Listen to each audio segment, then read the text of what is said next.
Hello friends, welcome to my commerce classes. आज हम इस वीडियो में पार्टनरशिप फर्म के बारे में बात करेंगे। पार्टनरशिप क्या होती है? जब दो या दो से अधिक व्यक्ति मिलकर किसी एक बिजनेस को कैरीड ऑन करते हैं किसी सेम पर्पस के लिए। पार्टनरशिप +2 क्लास के स्टूडेंट्स के लिए एक ऐसा चैप्टर है जो कि बहुत ही ज़्यादा सिक्योरिंग है, इसलिए सबसे पहले हमें इसके बेसिक्स कंसेप्ट को क्लियर करना बहुत ज़रूरी है ताकि थ्योरेटिकल पोर्शन को हम इसमें कवर कर सकें। Meaning of the partnership is an agreement between 2 or more persons who have agreed to do business for the same goals। Partnership का मतलब है कि दो या दो से अधिक पर्सन्स के बीच में एक एग्रीमेंट है जो कि सभी एक बिजनेस को किसी सेम पर्पस के लिए करते हैं। अब पार्टनरशिप के इस मीनिंग से क्लियर होता है कि पार्टनरशिप में मिनिमम 2 और मोर पर्सन, दो या दो से ज़्यादा पर्सन होने ज़रूरी है।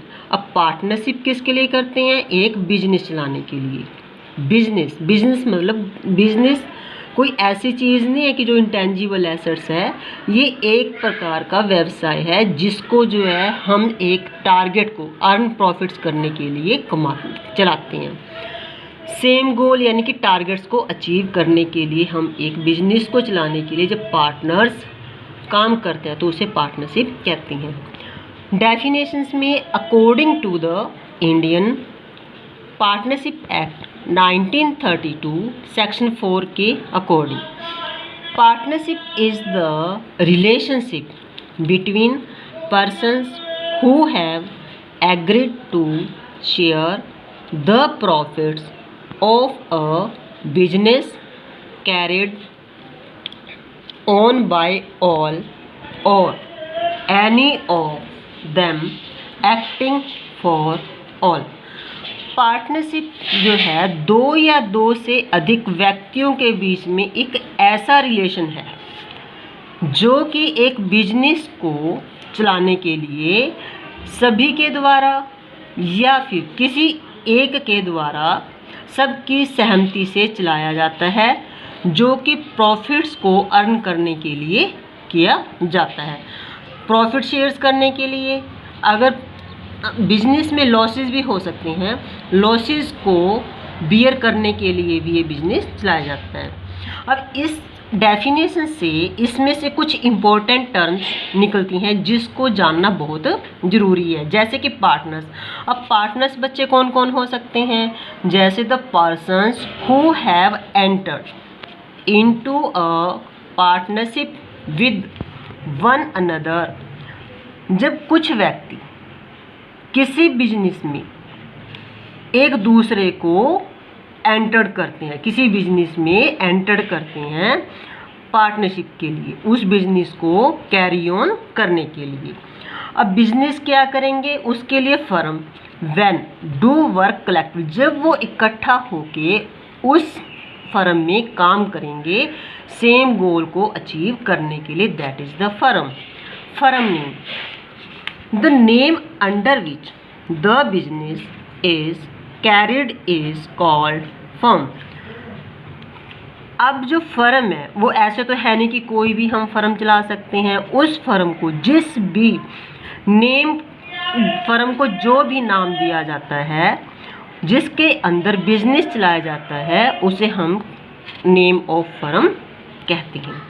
इस प्रकार स्टूडेंट्स, पार्टनरशिप के मीनिंग से हमें ये पता चलता है कि जब दो या दो से अधिक व्यक्ति प्रॉफिट शेयर्स करने के लिए किसी बिजनेस को सभी मिलके चलाते हैं या फिर किसी एक के द्वारा सबकी सहमति से चलाया जाता है। अब nature, features and characteristics of partnership. अब स्टूडेंट्स, बिजनेस के जो फीचर्स, नेचर और characteristics are the same thing, they are not different. कई स्टूडेंट्स इस टॉपिक में कंफ्यूज हो जाते हैं कि अगर नेचर आया तो हमने किया नहीं, फीचर आया तो नहीं किया, बट ये ऑल द सेम। तो फीचर्स क्या है, जैसे कि बच्चे इसको क्रैम करने की ज़रूरत नहीं है, ये हमारी डेफिनेशंस में से ही निकल जाता है। जैसे कि टू और मोर पर्सन, टू और मोर पर्सन हमने जैसे पहले भी बात की कि कम से कम मिनिमम पार्टनरशिप के लिए मिनिमम 2 पर्सन्स ज़रूरी है, और मैक्सिमम कंपनीज एक्ट 2013 के अकॉर्डिंग नॉट मोर देन 100, यानी कि हमें किसी बिजनेस के लिए 100 से ज़्यादा पर्सन्स नहीं चाहिए। अगर 100 से ज़्यादा एक भी पर्सन्स ज़्यादा हो जाता है तो उसे हम पार्टनरशिप नहीं कहेंगे। But central government prescribe maximum number in A business not more than 50, उसमें जो है हमने 50 से ज़्यादा पर्सन्स इंक्लूड नहीं कर सकते। According to the act 1956 maximum number of persons are 10 in simple business, और in case of banking business they are 20 members. इस प्रकार जो number of persons are maximum are different according to the different act. Second point, agreement between them. Agreement means कि सभी partners के बीच में एक agreement होना बहुत ज़रूरी है। प्रॉफिट्स और शेयर्स को, प्रॉफिट्स एंड लॉसेस को शेयर करने के लिए, या फिर कोई भी हमने डिसीज़न लेना उसके लिए जो है एक एग्रीमेंट होना बहुत ज़रूरी है। ये जो एग्रीमेंट है बच्चों, रिटन भी हो सकता है, ओरल भी हो सकता है। अब रिटन जो है एग्रीमेंट ही पार्टनरशिप के लिए सबसे ज़्यादा अच्छा है, क्योंकि ये एज ए हम प्रूफ भी इसको यूज़ कर सकते हैं। एग्रीमेंट जो है बेसिस ऑफ देयर रिलेशंस, वो पार्टनरशिप के रिलेशंस के आधार को भी क्लियर करता है कि पार्टनर्स में किस टाइप का रिलेशनशिप है। Agreement is equal to partnership deed. अब एग्रीमेंट को हम जो है पार्टनरशिप डीड के नाम से भी बुलाते हैं। Next feature is the legal business. It includes trade, vocations and professions. Students, partnership जो है एक लीगल बिजनेस के लिए की जाती है, ना कि इलीगल बिजनेस के लिए। फॉर एग्जांपल कि जैसे इलीगल में जैसे कि पर्सन्स गैम्बलिंग के लिए पार्टनरशिप करना, या फिर चोरी करने के लिए पार्टनरशिप करना, या फिर कोई और गलत काम करने के लिए, इलीगली वर्क करने के लिए पार्टनरशिप करना, दैट इज़ नॉट पार्टनरशिप। इसके लिए हमें एक लीगल ही बिजनेस करना पड़ेगा, उसके लिए ही हम पार्टनरशिप को जो है गवर्नमेंट मंजूरी देती है। Next point, sharing of profits and losses of the business in an agreed ratio. Next nature में इसका है कि जो उनके प्रॉफिट्स को किस रेशो में शेयर करना, ये सारा जो है हमने उसके फीचर्स में ही रीड करना पड़ेगा कि उसके प्रॉफिट एंड लॉसेस की शेयर्स की जो रेशो है वो क्या है। क्या वे इक्वल रेशो में प्रॉफिट शेयर करते हैं, या 3:2 की रेशो, या 4:3 की रेशो, ये सारा हमने पहले ही मेंशन करना पड़ेगा। Next, mutual agency. The business of the partnership must be carried on by all or any of them acting for all. Mutual of agency में कि जो बिजनेस है, पार्टनरशिप जो है वो एक दूसरे के ट्रस्ट पर चलती है।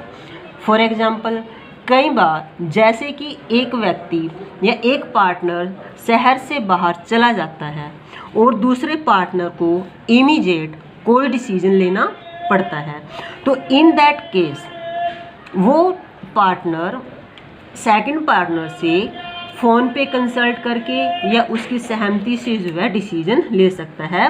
वो डिसीजन भी जो है उसकी तरफ से ही माना जाएगा। Liabilities of partner. अब लायबिलिटीज़ ऑफ पार्टनर्स में क्या है? Liabilities of partners. अब एक पार्टनरशिप में सभी पार्टनर्स की लायबिलिटीज़ भी इक्वल होती है। जैसे कि फॉर एग्जांपल, यदि पार्टनर्स को 20 लाख का लोन लिया है, बट उनके पास सिर्फ लोन चुकाने के लिए 10 लाख रुपीज़ हैं। अब जो नेक्स्ट 10 लाख रुपीज़ है वो कहाँ से कवर करेंगे? तो वो उनकी पर्सनल एसेट्स को बेच के जो है वो अपने लोन को पेड करेंगे। ठीक है जी। या फिर जो पार्टनर्स की जो लायबिलिटी है वो सबसे ज़्यादा बनती है कि वो जो भी काम करे अपने बिजनेस के लिए करे, अपने फर्म के लिए करे, ताकि अपनी फर्म को, बिजनेस को ज़्यादा से ज़्यादा प्रॉफिट हो सके। इस प्रकार उसके अपने बिजनेस के प्रति पूरी की पूरी लायबिलिटी बनती है, वह पर्सनल तौर कर सकता। इस प्रकार फ्रेंड्स, आई होप दैट आपको ये वीडियो अच्छी लगी होगी, आपको ये पार्टनरशिप के बेसिक्स पॉइंट्स समझ में आए होंगे। अगर आपको मेरी ये वीडियो अच्छी लगती है तो प्लीज़ आप इसे ज़्यादा से ज़्यादा शेयर करें, कमेंट करें और लाइक्स करें। इस वीडियो को आप अपने फ्रेंड्स को भी शेयर कर सकते हैं ताकि वो भी इस वीडियो से पूरा फ़ायदा उठा सकें। अब बच्चों, नेक्स्ट वीडियो में मैं पार्टनरशिप डीड के बारे में आपको बताऊंगी। Thank you.